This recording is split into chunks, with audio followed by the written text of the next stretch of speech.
The total case counts are dropping. I think things are improving. 3 months were good enough. It is a mockery which is going on. Where you think things are getting better, what are the areas you are most concerned about, and net how you see the COVID wave in India at this moment? The national peak is driven by large metros in a few states. And so all states cannot get into this mode that the peak is over. And also we know little information about rural India, but I think it's comforting to see that the total case counts are dropping. And this is consistent with the predictions made by models way back in April. So that gives you some reassurance about the ability of these models and forecasting models as well. I think both in rural and urban districts, by and large, you're seeing a downtrend. The increase in cases is coming from the south of India. You still have high test positivities in all of the 4 southern states. The northeast is another place to worry about. But on the other hand, Delhi certainly seems to have turned a corner with less than 5% test positivity. So let's pay attention to test positivity now.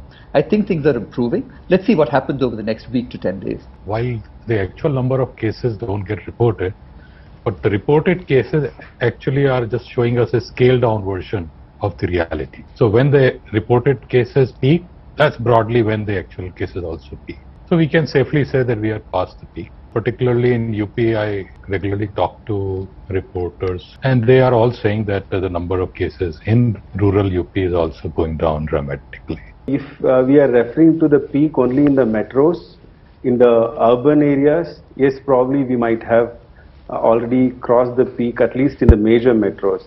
In the rural areas, according to me, we are peaking right now.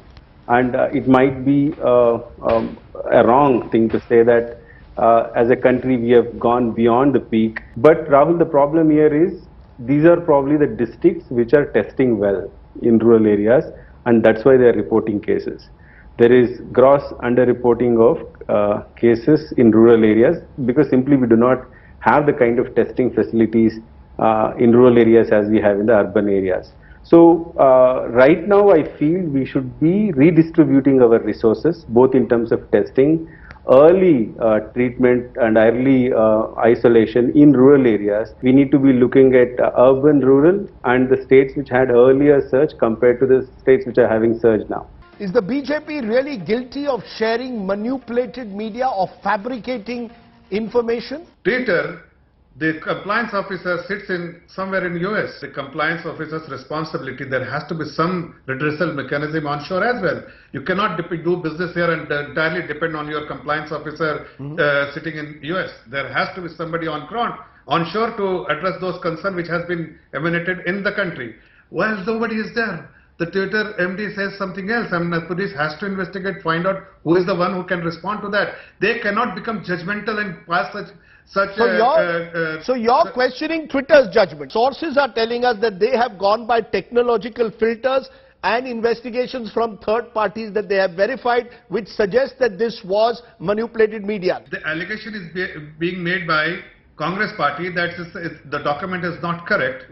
It is the responsibility of the Twitter to engage the other party as well to ascertain whether the document is correct or not. A certain spokesperson of the BJP has a track record of sharing fake news, comes out with another concocted document which was forged, which was fraud.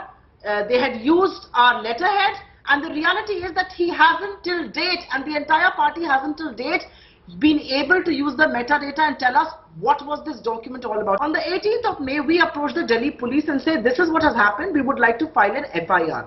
The Delhi police, controlled by the Union Home Ministry, reporting to Union Home Minister Amit Shah, did not file our FIR for 48 hours, after which an NSUI wing in Chhattisgarh filed an FIR and subsequently sent notices to a few people, including his esteemed colleague from the BJP. Now, there are only 2 ways to counter this. The first way to counter this is that the BJP should come on record, cooperate with the police that has sent you a notice on the basis of an FIR. But that is a police and an FIR filed in a Congress ruled state. You know what is happening? Look at the politics. Delhi police, you say, no, 1 minute. Ma'am, 1 minute. Delhi police, you say, is controlled by the central government, therefore is not filing an FIR in this case based on your complaint. So what do? You go to Chhattisgarh, where there is a Congress government, you file an FIR and want Dr. Patra and Raman Singh to be brought before the police. You know, the country needs a criminal system which is away from Congress and BJP. It should be the same. Have any of the big tech social media companies complied with the government order, and if some haven't, what's the next course of action? Facebook has assured that it is acting on it.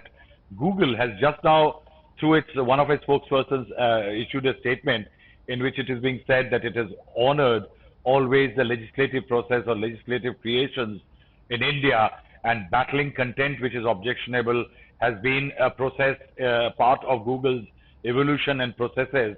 And that is an indication again that there is something on as far as complying to the rules is concerned. But has Twitter done it? There is no word about it, Gaurav.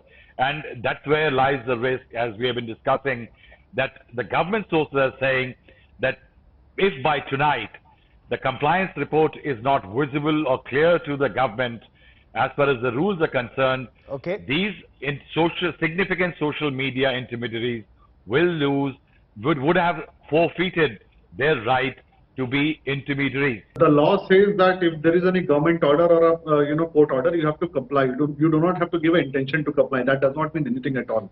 And 3 months were good enough. I mean, what are the demands of the government?